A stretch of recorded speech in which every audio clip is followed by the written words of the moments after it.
Hey folks, my name is Jürgen, aka Nerd and Proud of It, and Destiny has brought you to my channel today to discuss why some people really want sorcery to fail. I personally don't get it. I don't know if you get it. I don't know what some people get out of it if they talk the game down. They seem to thrive on the possibility of sorcery not doing well.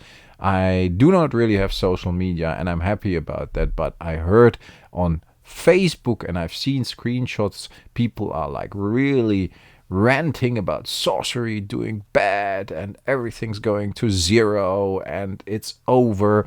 And I follow Discord. That's the only social media I have, so I can keep in contact with you guys a bit. So I follow a little bit of sorcery here and there, and people are really negative about the game there too. And honestly, I don't know why. Maybe it's because they want to get attention themselves. They want to get views out of negativity because that's what negativity does. Maybe it's because that is the way they are. Maybe they want to push another agenda or another game. Maybe they're just happy to complain about something. I don't know. I don't get it. Because if you look at the facts, sorcery is doing quite well. I think they were clear from the beginning that they want to do like one set a year, and they kind of delivered. I just had a look at my Kickstarter pledge. On the 22nd of April 2022, they actually finished the Kickstarter campaign. And I'm sorry, they had a super successful Kickstarter campaign, of course, as we all know.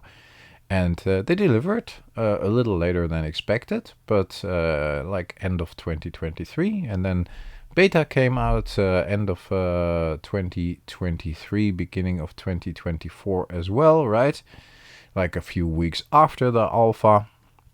And then we had Arthurian Legends last year, which was really, really cool, a great set. They are working on a lot of future sets. They are already teasing Gothic, so even the complaint that they do not communicate too much, I think they are trying to tackle as good as they can. They have delivered 400 cards for alpha, 250 different artworks for beta. Let's say 650 to 670, maybe even like 700 different pieces of hand-painted artwork from some of the most iconic trading card game fantasy artists out there and that have ever lived. What did they do wrong? Did they overprint? No.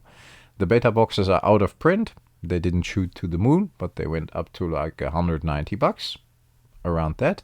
Over here in Europe, they're still around 250.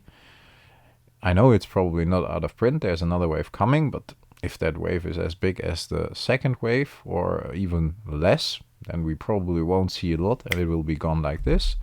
Arthurian Legends went down from $130 to around 110 over here in Europe, which still holds up fine.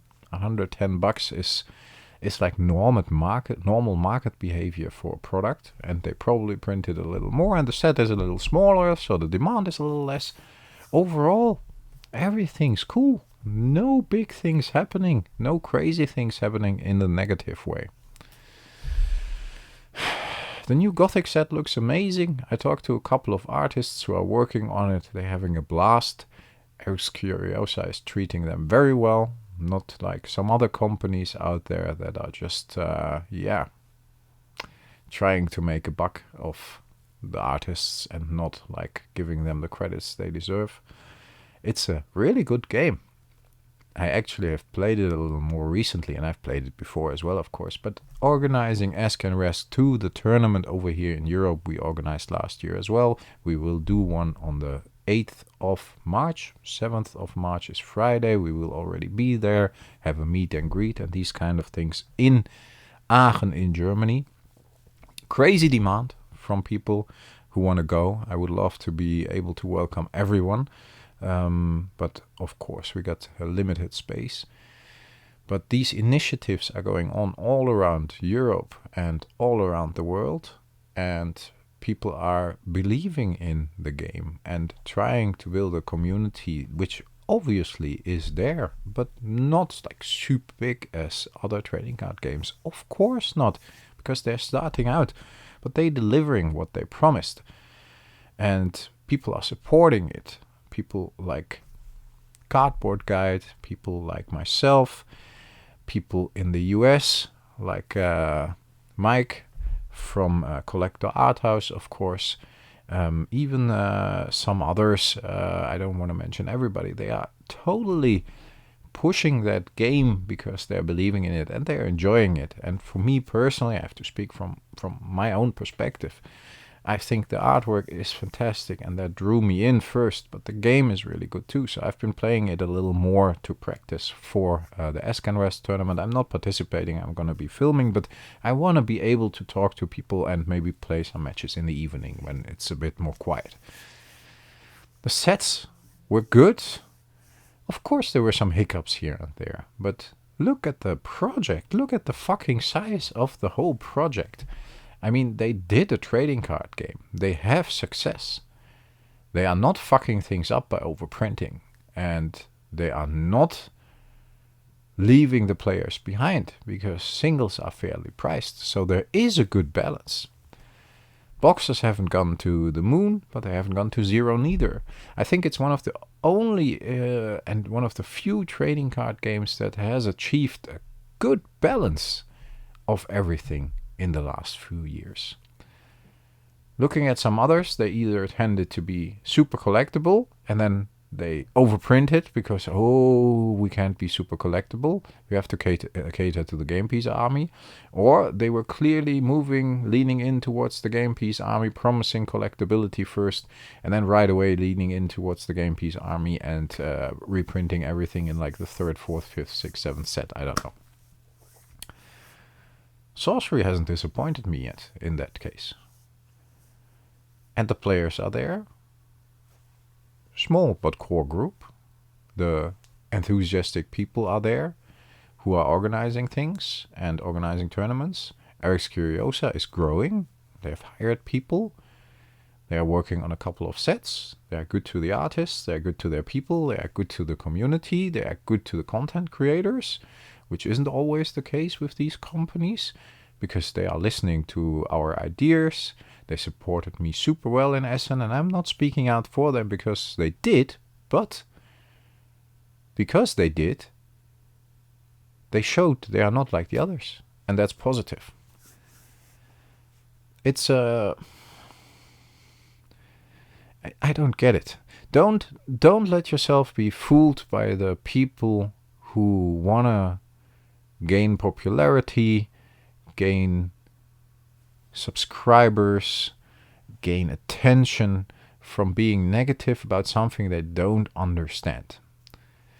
Because what in the end is very important is that putting a game out there, finding the right balance, making a good game, keeping that playability high and keeping the game good, great even, is incredibly difficult, especially with like one set a year.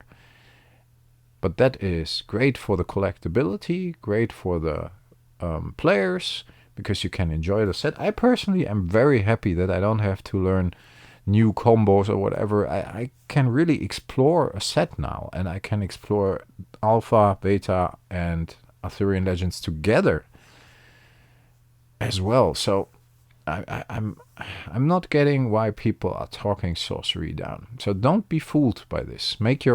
Form your own opinion. Make up your own mind. Be clear about the challenges a lot of trading card games face and the challenges sorcery has navigated around. I think that's very important to know. It looks like a very healthy concept for me. And if people are talking it down, it will eventually damage the game without the game actually falling into the traps a TCG normally falls in. Because some people shout very loudly about negativity and about the game not growing fast enough, the game not picking up pace or whatever. I don't think that's what they want to do. They want to build organically. They want to grow slowly. And even if they want to grow a little bigger, I think it's still possible. I talked about the fact before that they managed to keep the demand for beta high over almost, let's say, not 1.5 years, but more than a year. One set, just the beta, and we already had the alpha, and we had the first wave of beta and the second wave of beta, and still the demand was really, really high.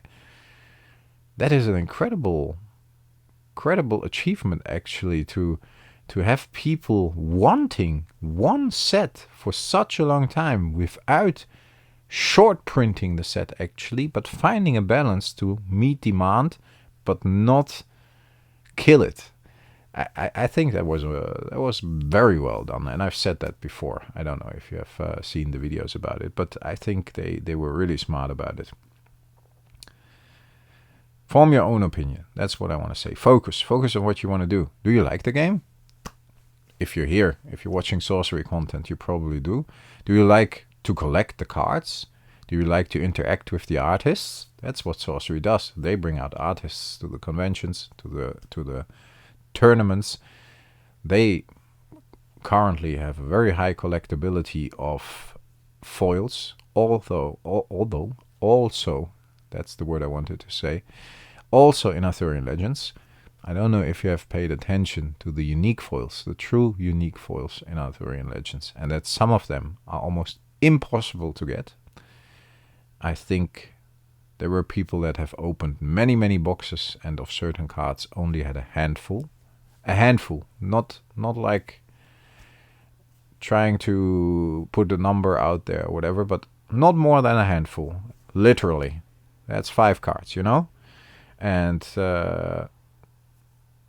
they opened a lot of boxes. So what about the collectability? Of course, you can get an Arthurian Legends set pretty easily and pretty cheaply. But hey, on the other hand, that's what a lot of players want. And then if you want a foil set, if you want to collect, or if you want certain cards, even non-foil, and look at alpha and beta, look at certain cards which are really, really valuable, then yeah, of course it's a little less valuable, but that's normal as well. What do you expect? Do you expect the beta box to go to 10,000 for a new trading card game? That's not working. The beta boxes are still sitting around, let's say 800 to 1,200 bucks, depending on where you can find them, how many you can find. And I believe a lot of them have been opened. And there were only 29,000 to go around. So that's really not a lot. So that that alpha set is super, super rare. That's mega collectible. If you go out on eBay, if you look at alpha foils at the moment, and I'm going to talk a little more about that. I've been actually getting some for a very cheap price. I think, and I even got some alpha foil ordinary set scraps. I even got some graded ones. People are dumping it. And I think that's the same people that shout very loudly about the game not being able to be sustainable for long. And honestly, I think Eric Curiosa doesn't give a fuck. They're just doing their own thing. And some things I wish they would have done differently. And some things I'm very happy about. But in the end, under the bottom line, they are doing, for me personally, as a old school trading card game fan, as an old school collector, and as an old school player, and even if I show it to my son, who's playing Magic with me, he's 13, he's very fascinated about the look and feel of sorcery as well. To me, they've done a lot of things right. Also for new players, and also for collectors, and also for the balance of the game. It's a bit more of a... It's a rant, but not a negative rant. How about that? And I know these kind of videos are sometimes getting a lot of attention, and sometimes they don't. But what I want to ask you, and what I want you to do is, like I said, take a good look at things. Take a good look at what you want out of a game, and objectively judge if sorcery has met that what you want, if a sorcery has met your expectations or not. And then take a couple of things you want out of game. Playability for me, collectability, artwork, one set a year, not overprinted. That's already 6 things, you know? And one set a year could be summarized in not too many releases. You know what I mean? And on all those points, if you have a line on the left side for negative, and if you have a line on the right side for, or if you have a line in the middle and you put negative on the left and positive on the right, and you make a mark at all those different questions, like have they met your expectations, positive or negative? For me, the majority of the checks are on the positive side. And do that for yourself without listening to those people who want attention, who want to grow their channel, who want to be the next, I don't know, Rudy, because they were shouting negative things. And not that Rudy is negative. Rudy, I think, is very realistic, but he can be very outspoken, and that, of course, is a good thing. But yeah, don't listen to those people. Look at what you want out of a game and look what Sorcery has done in those particular questions or for those particular needs, expectations. Folks, that was a long talk, and I'm very much looking forward to engaging more with Sorcery this year. Like I told you, I'm buying cards, I'm buying slabs, I'm buying alpha foils, and it's not that I'm buying it because I think it will go up in value, because everything goes down in value at the moment, and that's a natural thing. That's a natural way of the market, but it's not collapsing. It's not going to the moon like alpha neither. Even alpha has leveled out a bit. But engage with the game in the way you want to engage with the game, to quote a certain employee of another company that I don't want to mention in this video because it's a sorcery video. And I think it was at that time a stupid comment because he meant it in a little different way. But in this way, I think if you engaging with sorcery because you think it meets your expectations in certain things that you are expecting from the game, then you're good. And then we don't have to listen to the doomsayers. We're doomed. I don't get it. Do they want views? Do they want... I don't know what they want. Are they just negative people? Is it always on the internet that the negative people shout the loudest? What is it? What is it that those people get out of it to talk down a game? And to actually do damage where there is no damage, where there are no problems. Create problems where there are no problems.